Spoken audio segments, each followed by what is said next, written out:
offices of Eversharp in New York City were beyond sumptuous. A popular advertising slogan of the time was, "A title on the door means a kerosene on the floor," referring to a premium brand of carpeting.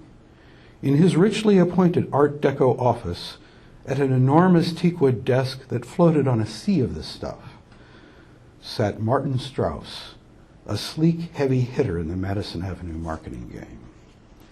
He was a man not to be underestimated, a competitor who relentlessly took advantage, a demanding boss who abhorred the word no. On this particularly momentous day, in the midst of wartime, Strauss was surrounded by his faithful lieutenants. They'd been sweating bullets for weeks, and today the boss would finally get sight of their idea.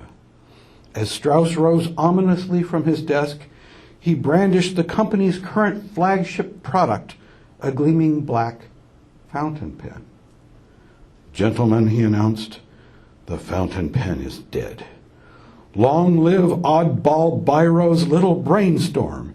And from his inside coat pocket, he produced a shiny prototype, the exclusive, patented Ballpoint from Eversharp. And he waved it in front of their faces as if to hypnotize them with its magic. "Now," Strauss growled as he planted his palms on the desk and leaned forward to stare them down, "where's my battle plan?" One of the lieutenants, a skinny one in a cheap wool suit, we'll call him Smith, jumped up.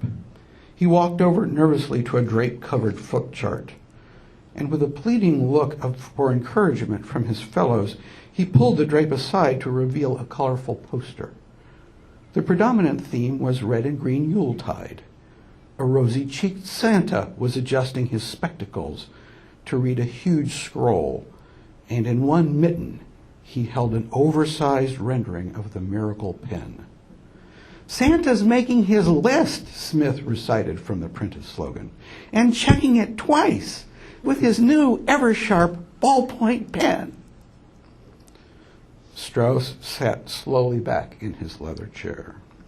He rested his chin on his hand, and he stared for a long moment at the poster.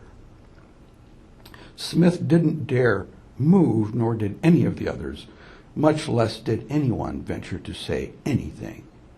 Silence descended on them like a pall, and the only discernible sound was the delicate ticking of the ormolu clock on Strauss's desk. Was it measuring out the final seconds of their gainful employment? In fact, Strauss was not particularly taken with this concept. For his personal taste, he would have preferred a pretty girl poised provocatively with the new thing. His prospects would be men, after all, returning vets, officers probably, who would be resuming their paper-pushing white-collar jobs. And for all the changes that had been wrought in the country in the last few years, prudishness was now old hat. The GIs had seen the seamy side of life, and these days a man could even tell a risque joke in mixed company. Billboards teased them with exposed gams, and there were no more flat-chested movie stars. Breasts had swollen up to fill those blouses and sometimes even spilled out. But trying his ideas out on his wife the previous evening, he had stood corrected.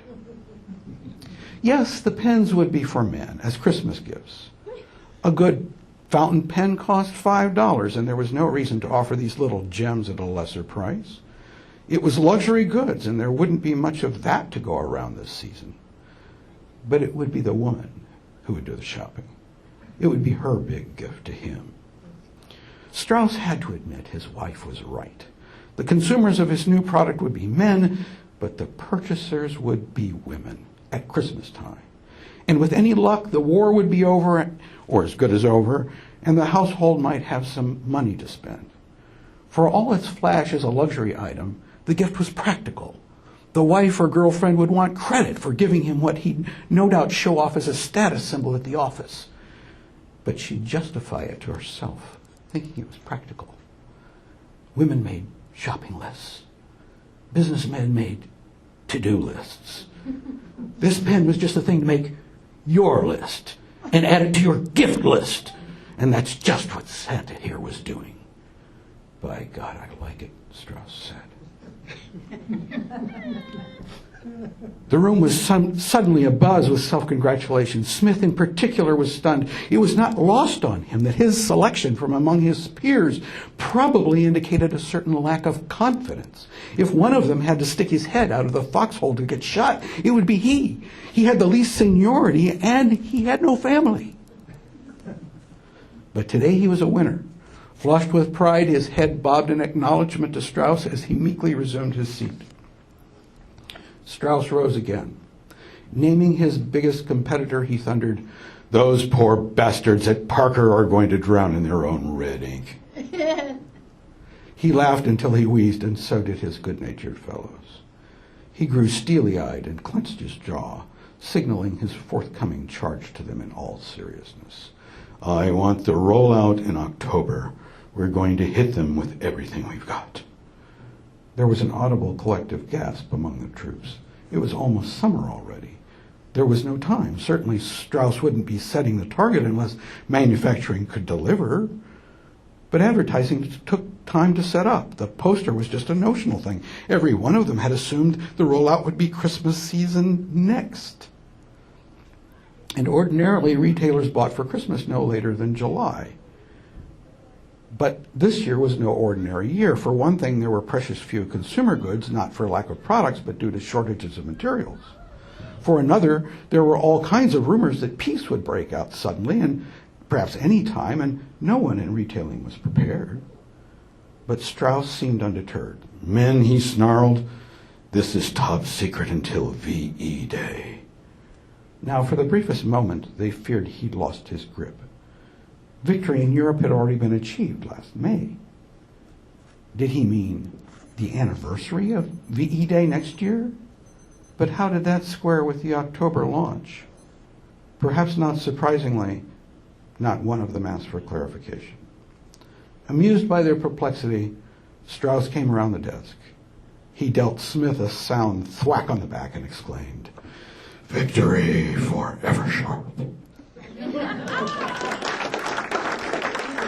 Gerald Everett Jones is the author of the art history novel Bonfire of the Vanderbilts. The first book in his new mystery series is Preacher Finds a Corpse.